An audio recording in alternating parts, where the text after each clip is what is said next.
Yo. Jeremy! Yo. What's up, dude? Hey, how's it going? Pretty good. How we feeling right now? Well, fantastic, man. Putting in that work. You know who I saw yesterday, and I told him that you're coming on the show today? Eric Uresk. Yeah. Yep. Eric. He just flew to San Diego today. He did. Yep.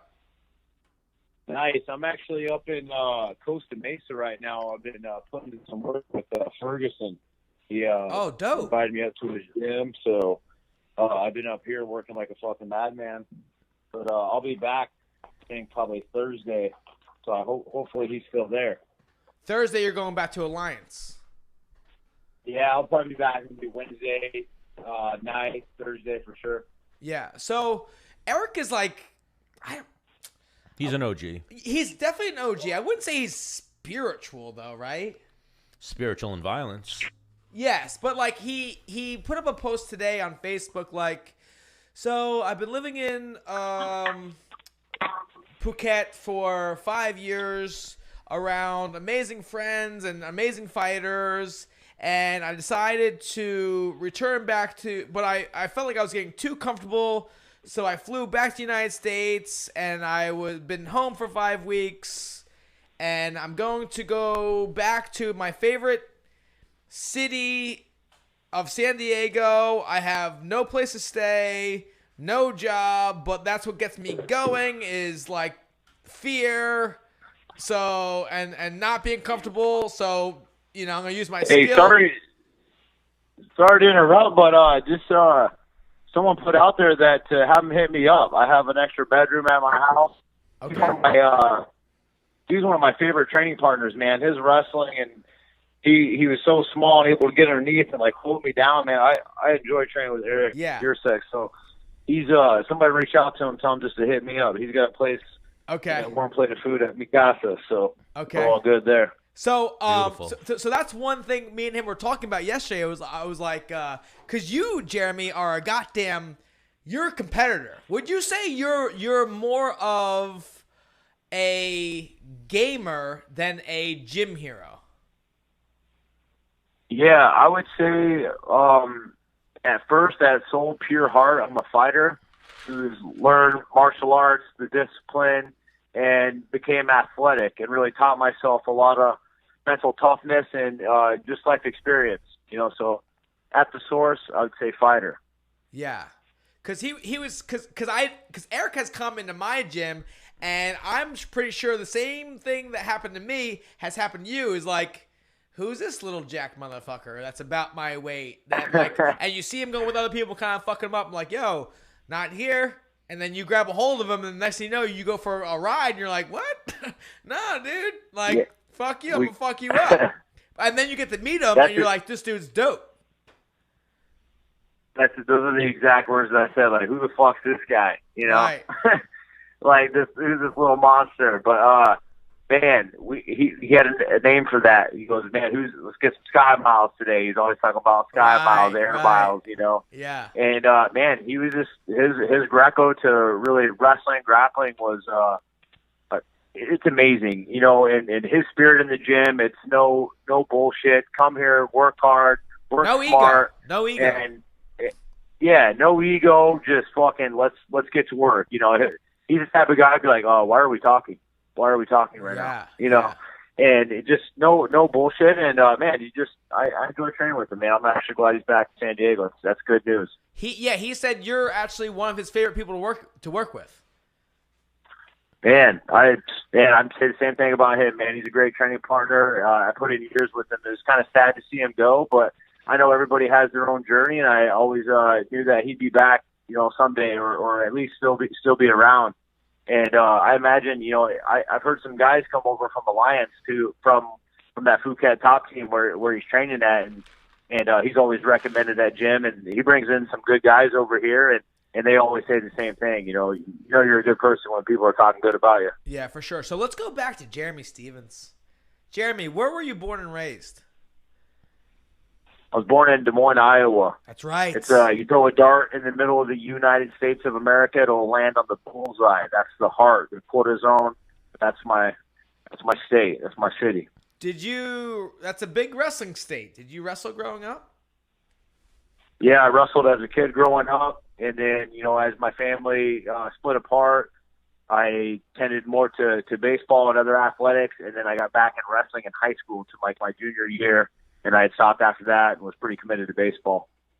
Oh, so you were gonna go pro baseball, huh? Was that the goal? Yeah, I was looking to go to college. I had really good, I had really good skills. What position? I guess you would say.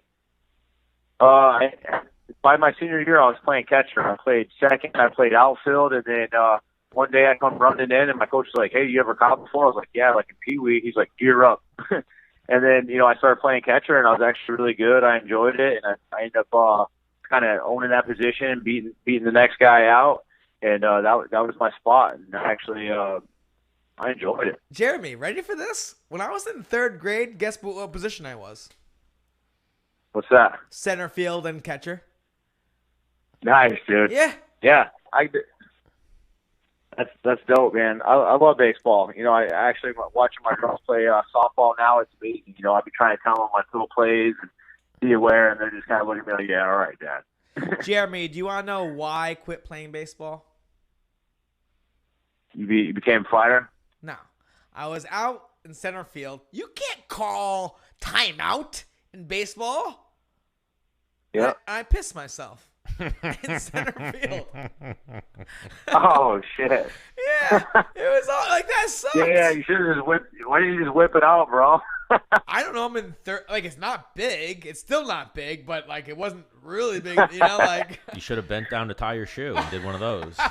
Well, we had black pants, so you couldn't really tell. But in the dugout, you probably smelt me. Oh, I didn't tell anybody. I finished out the season. I was like, I'm not gonna play next year. That's classic shit right there, dude. He was the smelly kid on the baseball team. He smelled like piss. Fuck you. They're like, what is that? Hang on, because every time I got up to hit, I was like, this is going yard. I'm going for a home run. And guess what? You hit no home runs. I struck out a You lot. No, I had a couple. So did Babe Ruth. Yeah. How was trying to hit the ball? How was your batting average? He's not.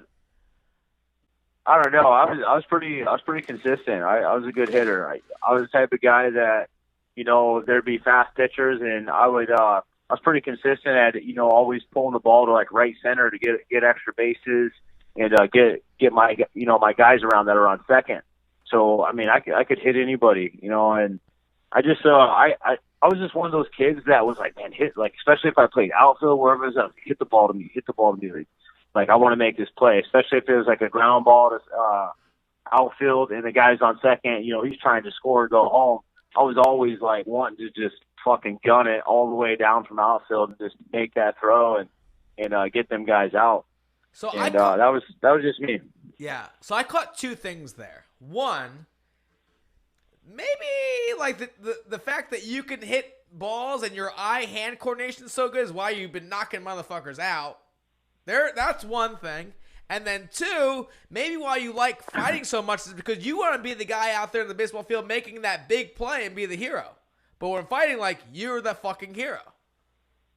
Yeah, of course. I would agree. Ever since I was 16 years old and I actually put somebody out, and the feeling that I felt there and all the love I was getting,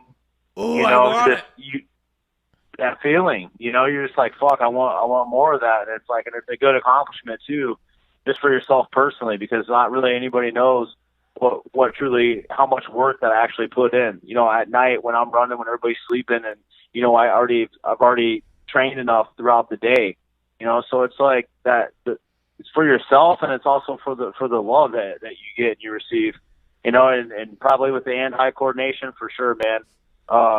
You always got to watch the bat crack the ball, and keeping your eye on things. Awareness. It's always good to have.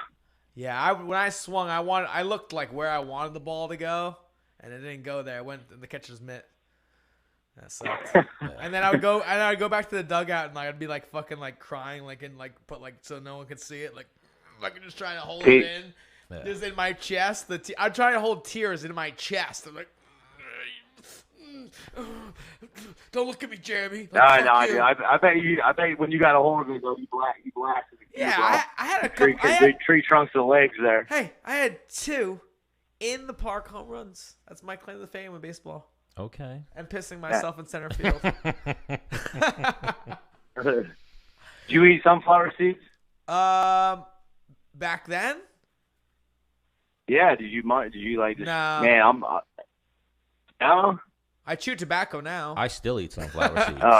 I still eat sunflower seeds. I love sunflower seeds. Oh man, I get them all over, bro. Well, Jeremy, Stan the man here. Usually we introduce ourselves a little bit, but you obviously know Menace. Yeah, you guys have gone to war before, but Stan the man here. So one question I have for you. You started at Miletich's originally, right? I would think, being in Iowa? Yeah, Miletich was a school that I went to. I actually started off at DMMA. It was Des Moines Mixed Martial Arts. That's where Josh Neer was. Josh Neer then went up to Miletich to get better training, and then I followed him up there once I was able to kind of get some wheels. I ended up going up there and training the last like 2 better years up there, and then eventually that shut down and he brought me out to here. Oh, so you went out to California with Josh Neer? No, Josh Neer stayed back, and I was on the rise of searching for better training. He had his daughter and stuff going on for him there, and eventually I just realized I was like, you know what, I'm actually getting better, and I'm going to one gym for Muay Thai, I'm going to one gym for Jiu-Jitsu, the best school, and then I'm going for my martial arts training. And I was like, man, you know what? There's more options out there. There's some higher training. Miletich is gone, so I decided to go try out a few things and just go travel and see what the best fit was for me. And at the time, I was managed by the same guy as Hermes Franca. And I remember watching Hermes, big overhand, putting knees to face. And I was like, man, this would be a great guy to train with. He's like, hey, I'm heading out to San Diego. And one of our stops was at Victory MMA and Alliance MMA. Victory had Dean Lister and a bunch of good grapplers and fighters. And then, Alliance was just Dominick Cruz and just those killers over there. So, once I landed out into Alliance, I pretty much knew I had found my home. Dominick Cruz is one of my favorite dudes. Because I would go in, like, fight week, right? And I would, how he likes to do his little interviews with the fighters he's commentating on. And he'd be like, you're fighting another, like, alpha... Like, he, like, calls it straight. There's no, like, he doesn't give a fuck. You know what I mean? He calls it how he sees it. And I love that in a human being. Because, I'm sure you get it. I've gotten it where, like, oh, you're a fighter. Let me fucking fluff you up and fucking blow you. It's like, dude, like, no. We can never be real friends because you're, like, you put me on this pedestal. I need dudes around me that are real motherfuckers that tell me I'm dressed like an idiot or I fucking smell like shit. Like, not dudes that are like, oh, you're fucking awesome. So, and I got that at Dominick a few times. I talked to him. I'm like, yo. Like, he was, like, making fun of me kind of, and I'm like, I guess we're friends because I only like you're not hurting my feelings, but I can tell you're trying to take a stab at you're not even trying to take a stab at me. I can tell you're being very real, and I was like, I fucks with that in you, and like we should hang out. And he was like, I don't want to hang out with you. Yeah, that's kind of what he said. That's kind of what he said. And I was like, fuck you, Dominick. I'm cool. Okay, so.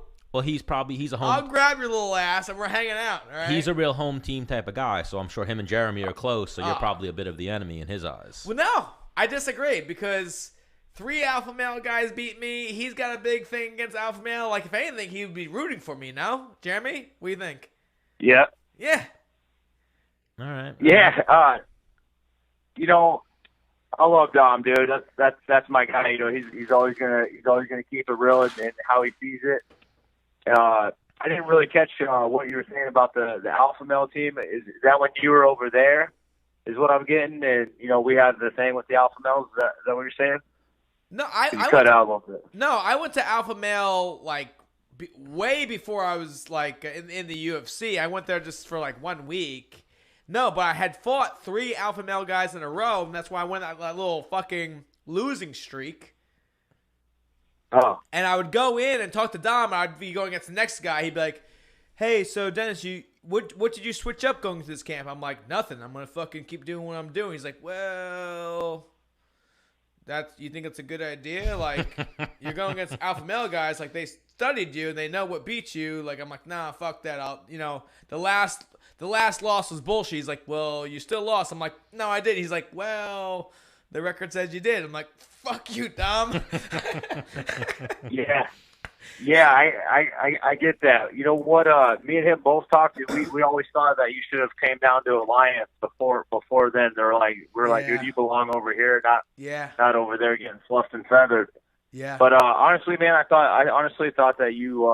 I know for a fact that you did beat Feely. The judges didn't see it that way. He was just pointing, going for some takedowns. But I thought you won that fight. And there's another couple ones that I thought you got robbed, bro. Even me and my wife, we watched. We're like, fuck, bro. Yeah. I remember like maybe two back to back, even or something crazy. It was like, fuck, you're getting robbed. So I think you should know this, and I think the public should know this. So I've been TKO'd a few times, right? You are actually the only person that actually put my lights out. And the reason why I know this is because, like, I lost whatever. I was upset, and I was like, nah, they shouldn't have stopped the fight. And then I went to, like, the hospital and stuff like that. And I'm sitting there talking to my jiu-jitsu coach, and I was like, man, I can't believe they didn't drug test me. And he's like, bro, they took blood. I was like, oh. Damn. All right. Fine. Very well. Yeah. Hey, good call. I've been there too, man.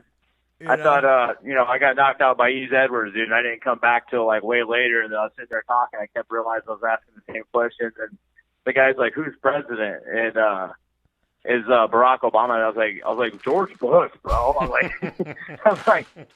and then they're like, bro, you gotta go to the hospital, man. I was like, all right. So I had trained with Yves prior to him fighting you, and like we went for and if you listen to my podcast with you, I talked about this, how like I went. It was me, my buddy Dan Valmont, who was the assistant coach at Hofstra University, and my older brother. We all went out drinking on like a Friday.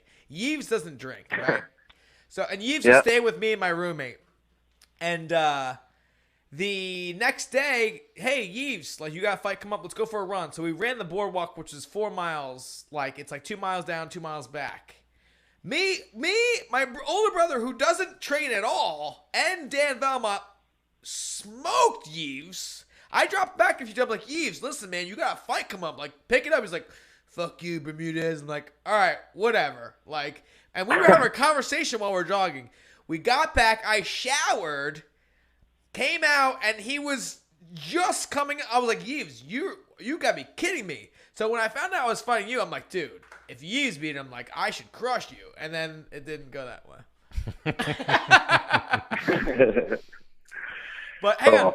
But during that fight weekend, things are intense and stuff like that. And I remember being like, dude, fuck Jeremy Stephens. Because he came up to me after, like, I accepted the fight, and you were like, taking the fight. And I was like, yeah, like, whatever, And then I lost and whatever. And, my tensions were high. And then I saw you at a fight. And I met your wife, who's a fucking absolute saint. And you had just got engaged to her, I believe, right? Yeah, that night. Yeah. That night? No. Yeah, that day. Damn. And so you guys were all high and mighty. I had a fight coming up, and like you were like, "Hey, Bermudez, I'm getting a beer. You want them? I got a fight coming up." You're like, "Fuck you. I'm getting you a beer." I'm like, "Yo, man, I got a fight coming up. I'm not gonna drink it. You're gonna waste your money." And you're like, "I'm getting you something." And he came back with a water. I'm like, I actually really like this guy a lot. He's actually, because a lot of people, like, when you do your social media and stuff like that, not your social media, but like your interviews and stuff like that, like, you're in it. Like, you're game face, fight ready. Where I could see where people are like, this guy is a mean person, when you're really not. Yeah, I get that a lot. I'm a very serious dude. This is, people don't realize, I've my whole life I was like always like scared, and the way that I grew up, hiding behind, behind shit, you know. So just, you know, this is how I protect my family. This is how, you know, some these guys, you know, there's really no friends in this business. You know, yeah, we can have a photo, we can do this, but at the end of the day, bro, I'm here to beat your ass in this business. Yeah. And that's really what it is. I'm not trying to make friends, and all right, this is how I support my family. Yeah. At the end of the day, bro, we put it on the line in one of the greatest fucking crowds and one of the best fight cards ever in history, and put on a war. So after that, I was like, this guy isn't a friend. He's become like family now, bro. Anything you ever needed, I always said, you know, San Diego. That's right. Always welcome, and that's the side that, you know, a lot of people don't really get to see. And, you know, it's hard to kind of show it when people just ask you about fights. But when real fucking good, smart people, they actually get in there, they get a different side, they get a different feel. It's a good way to connect with people because we're all human beings, bro. I believe in one race, the human race.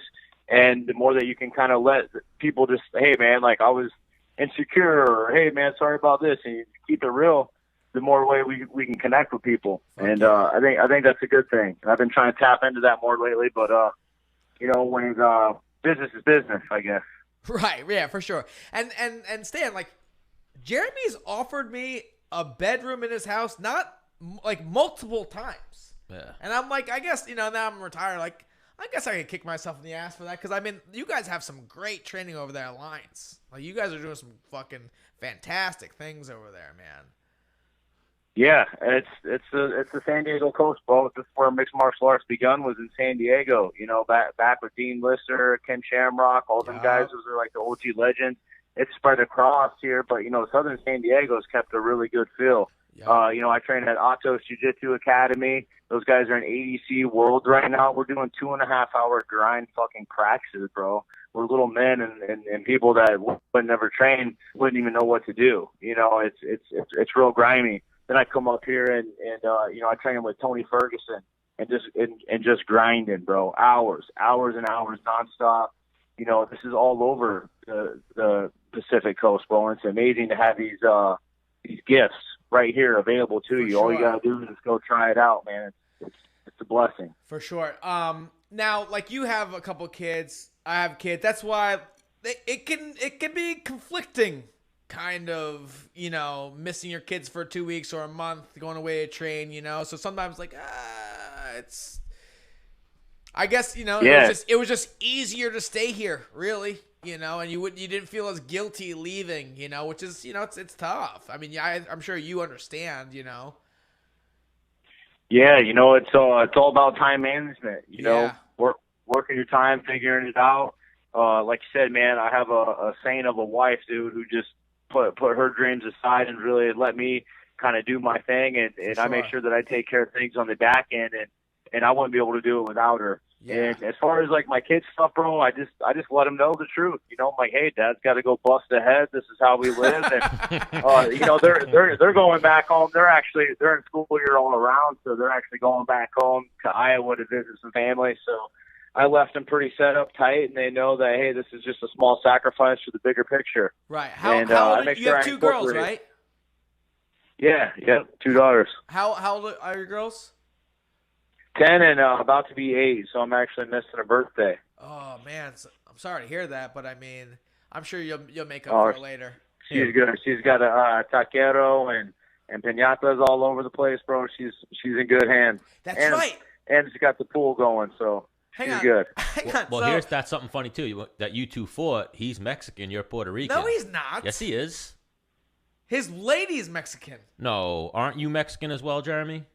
I'm a quarter Mexican, si senor. Yeah, he's Mexican. But your lady taught you all your Spanish, no? Yeah, pretty much, right. Yeah, he knows. I have a lot of my traditions. Okay, you're Puerto Rican and don't speak any Spanish. I'm just Fuck saying. You, Stan. Everybody knows that. When you two fought, it actually tapped into the Mexico-Puerto Rican rivalry. That's big in fighting. It's big in boxing. Well, I mean, how many people know that Jeremy Stephens is a quarter Mexican? I think nobody, unless you follow him. So how does that tap into the Mexican-Puerto Rican rivalry? Because he's Mexican. But nobody knows he's Mexican, you idiot. Fans might know. I think if you watch me fight, I think they know, man, this guy must be Mexican. Yeah. Yes, I can see that. And, yo, you are actually one of the most inspirational guys to watch because you could be down the cards, and I'm like, nah, this dude gives 0 fucks. Sends it. He's gonna send it. Yeah. So you have you're actually fighting a fucking Mexican come up here soon, no? Yeah. Fighting a guy in his country. Dude, are you gonna rep like are you gonna like pump that you're a Mexican the whole time, or like fuck it? Yeah, you know what? Actually, my first UFC fight, man, came out with a Mexican bandana, and it really just had nothing to do with like I'm not the most Spanish speaking person, but I come from the South Side Bottoms of Des Moines, where we were staying at my abuela's house. And my dad was living with his brothers. There's everybody in there. There's a South Side Mexican Italian neighborhood. I grew up with all Mexicans. In my family, that's all we ate was Mexican food. So I grew up around the culture, but meeting my wife, I really tapped into it more. I actually went and visited her mom and dad's family at their ranch in Nayarit, in Chilapa and Los Pilas, and those were humble territories, man. So I really just embraced the culture, their humbleness. They're willing to work hard and just good people all over the world, man. And that's what I represent. How Mexican is your lady? She's 100%. Okay, so Mexicana. So the thing is, like, I think I know Jeremy Stevens, right? He needs a little bit, he needs to be afraid of his lady slightly. And those Latinas could be pretty spicy, and that's probably why you're married to her, is she keeps you in motherfucking check. Am I wrong? What's that? You just cut out a little bit. I said, I feel like I know Jeremy Stevens, right? And those Latinas are a little crazy, and Jeremy Stevens needs to be a little bit afraid of his lady for it to work out, and she probably strikes a little fear in you, no? Oh yeah, dude. My wife, she's definitely raised the bar for me. A lot higher than my original standards, dude. I was a fucking animal back in the day, dude. What do you expect? Yeah. I had no direction. I was just fucking anything that moved.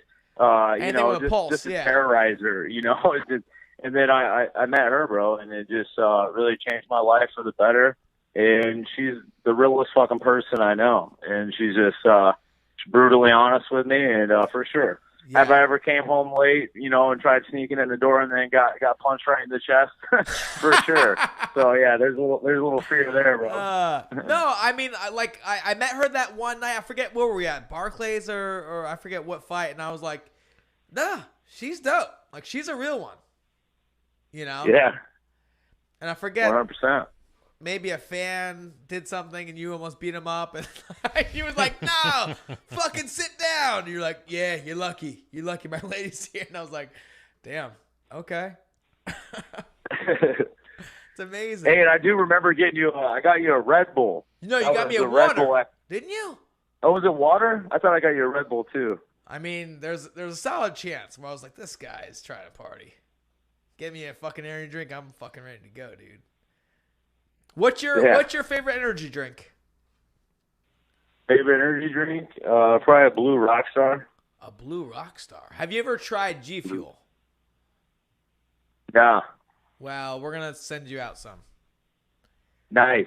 Send me some cases, my man. You got it. We'll get right on that. We're gonna send you some G Fuel and a Menace in the Man shirt you can wear when you train. Woo. Nice, man. I love free stuff.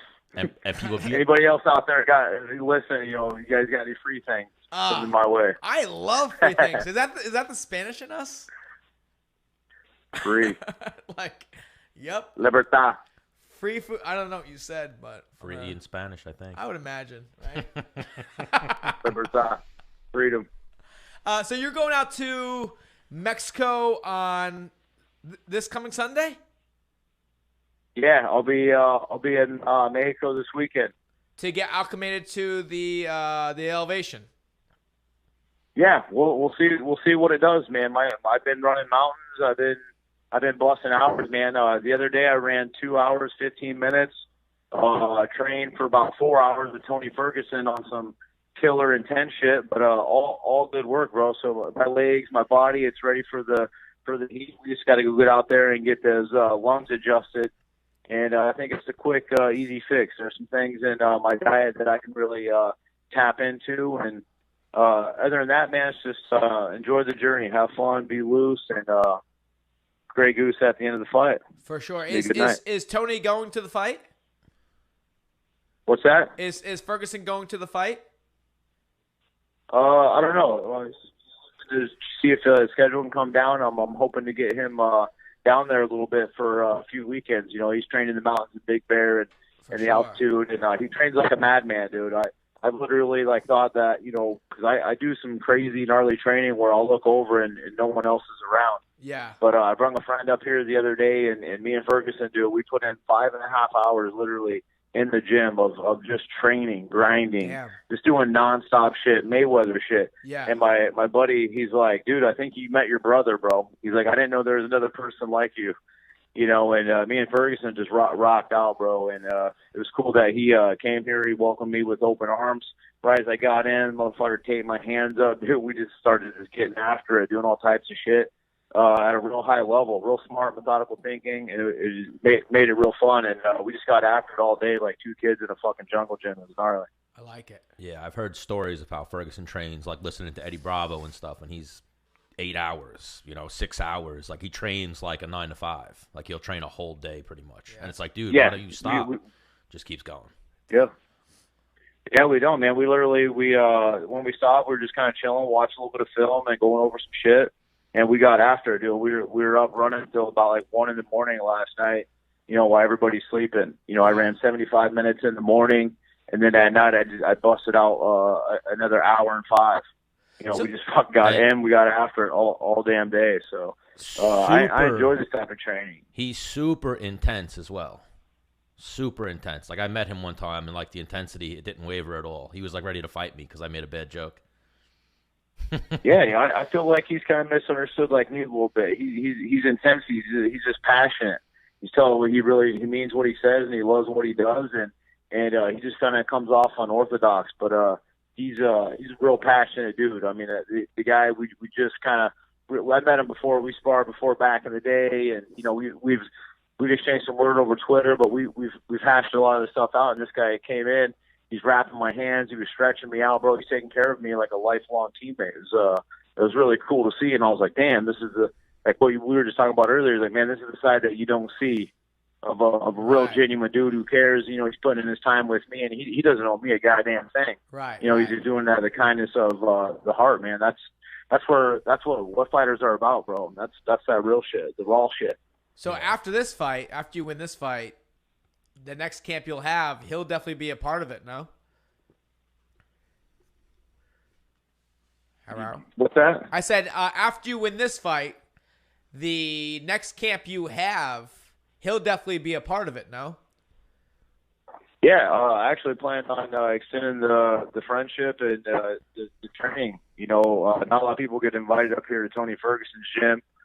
And, he's giving me good compliments. He's like, fuck, dude. He's like, you're in shape, bro. He's like, I don't really give that compliment out a lot. He's like, you're killing it. And I was like, yeah, bro, I do this. I live this life. This is how I train all the time, stay ready. And, training with somebody like him, bro, somebody can actually keep up and do things like this. I plan on, keeping that friendship and that training partnership going.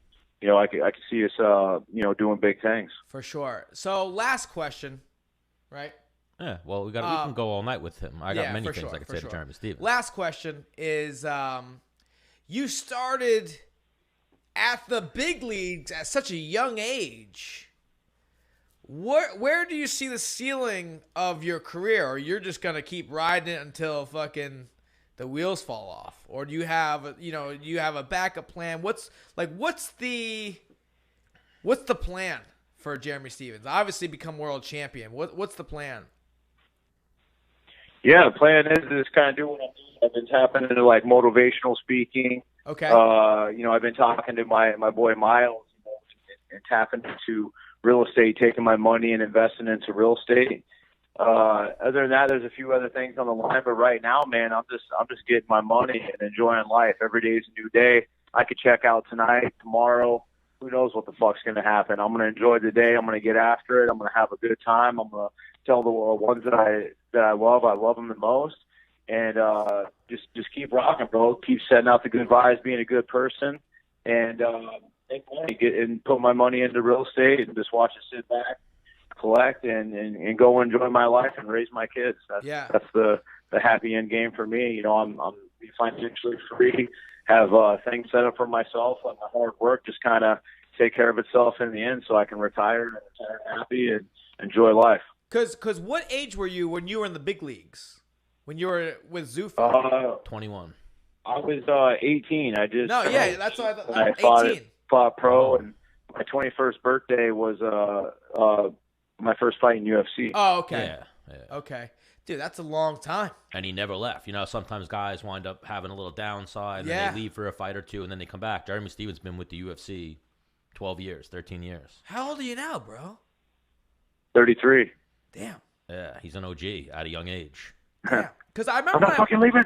Because I remember when I first started fighting, I was like, you know what?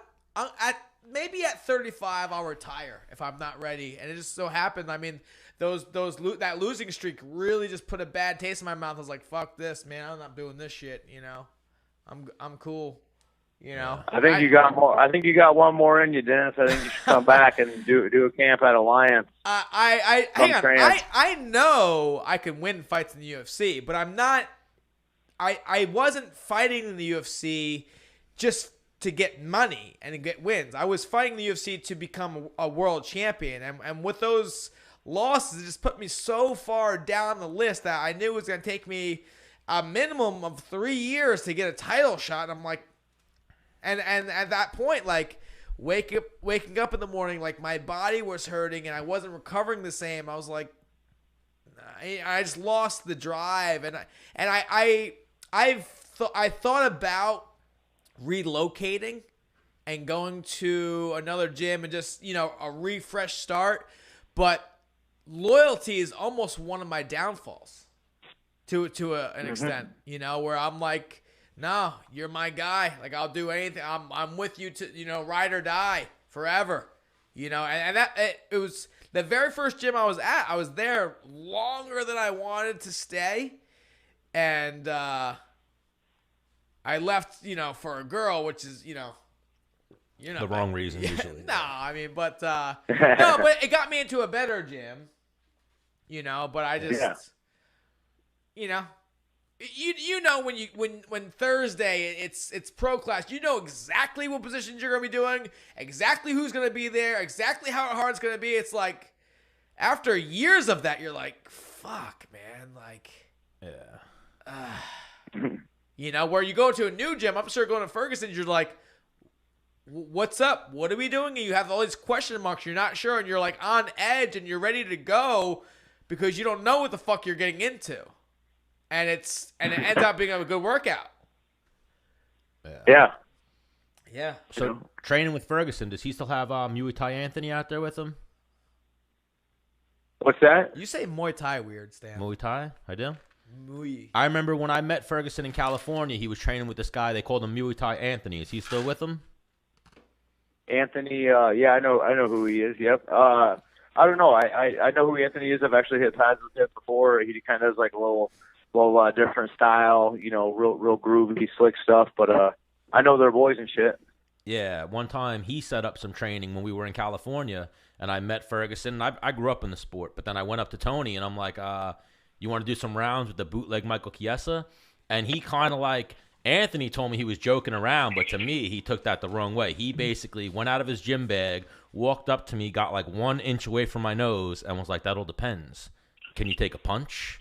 And I was like, you know, yeah, I'm good to spar, whatever you need. And he was like, all right, be here Monday. And I was like, all right. And then he walked away and like smirked as he walked away. But I was like, I think Tony Ferguson wants to fuck me up right now. Like, I'm sorry I fucking brought up Michael Chiesa. That's awesome, dude. Yeah, very intense, dude. He's fucking awesome, man. So. And even it's funny with you. Me and you actually almost have like the Kevin Bacon 6 degrees of separation type of thing. Like Eric Uresk, I trained with him when I was like 14, 15, 16 when I was a little kid. And then Hermes Franco was actually my coach when I lived in Florida. Nice. That's crazy. Yeah, and then even way back in the day, I don't know when you were at Miletich, but I had my first jiu-jitsu coach. Enough about you, Stan. He doesn't give a shit about you. I'm just telling him that I've been a big fan for a long time, and we're fucking... Sorry, Stan. We've walked some similar paths. And you know what else you did? You beat up my co-host one time, too. Yeah, you did. Yeah, you know, I blame that on my buddy Justin, dude, because my buddy Justin goes, dude, you're playing Bermudez? And his name's Justin Lawrence. And I don't know where you guys had met. He had the karate guy, right? He fought Max Holloway on the same car as me in Denver. Yeah, and he goes, fucking Bermudez is a scary dude, bro. He's like, the fucker's cracking pads on him. He's like, he's sharp. And I know Justin, dude. He's an explosive ass white dude, right? And he's been kickboxing like his whole life, and he's fucking gnarly. And for him to say that, I was like. He's like, man, not gonna lie, bro. I was worried about you. I was like, all right, thanks, motherfucker. You know, but he's like, dude, I remember him telling you, like, I remember him saying that, and he was like, hey, Bermudez is good, bro. He's like, I was in the back, and he's fucking cracking pat. And I remember from that moment, I was probably about 7 weeks out, and I was like, all right, dude, I better get serious. Turn it up. You know, because he doesn't just say that, you know.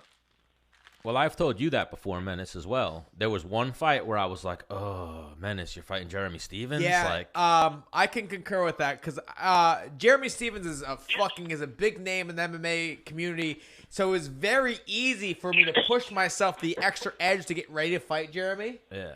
But going up through the rankings and stuff like that, like, he was the one guy I wanted to go around.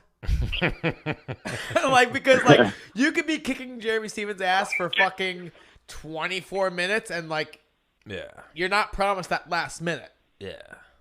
And people he's exhausted and he throws his fucking crazy overhand off his hip and then you die. He's a knockout artist. Yeah, so and he ends him viciously. And throughout my career, people hit me, people that don't hit as hard as Jeremy Stephens hit me and drop me, so I'm like, if Jeremy Stephens hits me though, this could be really bad, you know. Have you ever? You guys never really even talked about the fight, right? No, we at the event we were talking about, and it really was a sincere moment for me, and almost like I can hang my hat on that. Jeremy Stephens says I was the hardest. I mean, he may have had harder fights since, but he told me I was the hardest fight he had ever had, and I was like, that's pretty cool, I guess. But have you had? Yeah, I told you that. I think I told you that night. You know, I was like, bro, hey, good job, man. Gave you a hug after the fight, dude. Because normally I don't be doing that shit, but I had to give my respect because I was like, dude, you brought it out in me. I remember telling you there at the thing too. I was like, bro, it was good scrap. Hang on, if you told me that after the fight, I don't remember it. But I remember you told me that at the we were guest fighters at the one fight. Yeah. Yep. The retreat. Yeah, and I was like, that's cool. I'll put that on my fucking underneath my fucking Instagram thing. Bro, that's an accomplishment. Yeah. He's a savage, Jeremy Stephens. One of the best to ever do it, especially at featherweight, lightweight in the UFC. He's been there for 13 years. And I'm a big Yair Rodriguez fan, but I hope he gets knocked the fuck out when he fights Jeremy Stephens. I'm not. Hey, man, brother. It's going down September 21st. Please tune in. Mexico City. ESPN main event. You're going to have two great fighters going at it, but there's only going to be one standing above, and he's going to be on the canvas. Oh, yeah. I think that's a vicious one for Jeremy Stephens. Vicious knockout there. I like it, bro. Oh, yeah. Thanks, guys. Appreciate it. You're the man. You're the man, Jeremy Stephens. Thank you for joining us. Thank you for the time. Thank you, dog. No, man, this is a pleasure getting on here with you, man. We'll have to do it. Like I said, doors always open in San Diego, brother. More than welcome. Yes. You, Dennis, and Eric Uresh should have a sleepover. Whoa, here we go. And even Pat Cummins is from Alliance too, right? He was out there for a minute. He was, but he's not there now, right? Yep. You can work on that Puerto Rican tan, bro. I got a pool, so you'd be good. Go on. I'm listening. All right, man. Have a nice night. Hey, thanks, guys. You too, man. Take it easy, Jeremy. Peace. You too, brother. Thank you. Wow. Jeremy Stephens is a real one. I was gonna say you knew. I was gonna say, wow, I didn't know he was that cool, but you knew he was that cool. Yeah, I'm sure. Yeah. But there are things you like. I feel like he. if you're cool with him, he's cool with you. You know what we didn't do there? We didn't butter him up for the next interview and say we want to talk about street fights. We want to talk about that's a no-brainer. Yeah. So after he beats Yair, let's get him back on to talk some street fights. That's like he said, like me, you've talked about it. Like when you share, a cage, a training room, an octagon with somebody, weird ring, bond builds. It's like, as long as there's respect, there's this bond,